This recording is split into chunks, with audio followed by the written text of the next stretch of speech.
今天我們來說一個發生在唐朝的故事。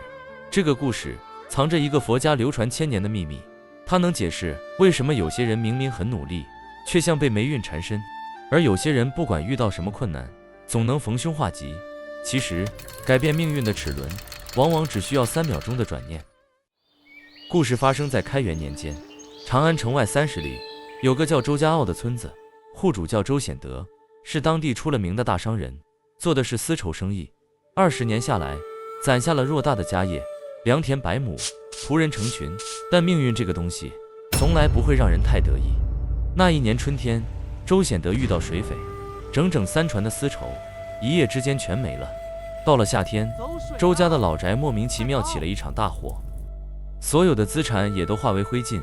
短短幾個月，周顯德從一個意氣風發的富商，變成了負債累累的窮人。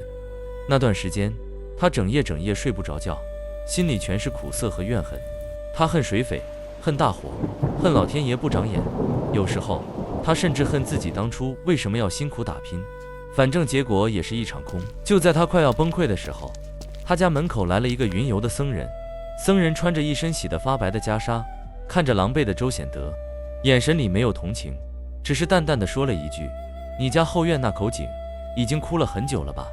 周顯德愣住了，後院確實有一口枯井，幾十年沒人管，早就被雜草蓋住了。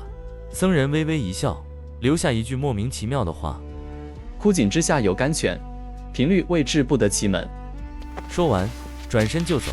周顯德追出去想問個明白，僧人卻已經消失在林子裡。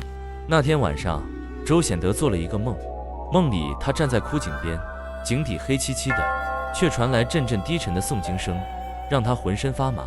醒來後，他變得更加焦躁。更糟的是，債主們開始上門討債，各種冷嘲熱諷。有一天，他實在受不了了，跑到後院，對着那口破口大罵：“什麼甘泉，連飯都吃不上了，哪裡來的甘泉？”他罵了很久，罵到嗓子都啞了，最後癱坐在井邊，抱頭痛哭。就在這時，一個聲音傳來：“你在罵誰呢？”周顯德抬頭，看到一個打扮普通的樵夫站在不遠處，他擦了擦眼淚，覺得有些丟人。“我在罵命，我的命太苦了。”樵夫搖搖頭，笑着說：“我看你不是在骂命，你是在罵你自己。你知道嗎？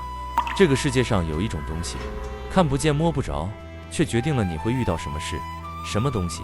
心音。”樵夫指了指自己的胸口，每個人的心都會發出一種聲音，雖然耳朵聽不見，但宇宙聽得見。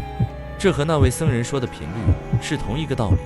你心裡全是怨恨和恐懼，發出的就是低頻的聲音，這種聲音只會把更多的倒霉事吸引過來。周顯德呆住了，他回想自己破產後的心態，確實全是負面情緒。那我該怎麼辦？他急切地問。樵夫收起笑容，認真地說：“放下你的怨恨，當負面念頭升起時，不要跟着跑，跳出來看着它，這叫覺察。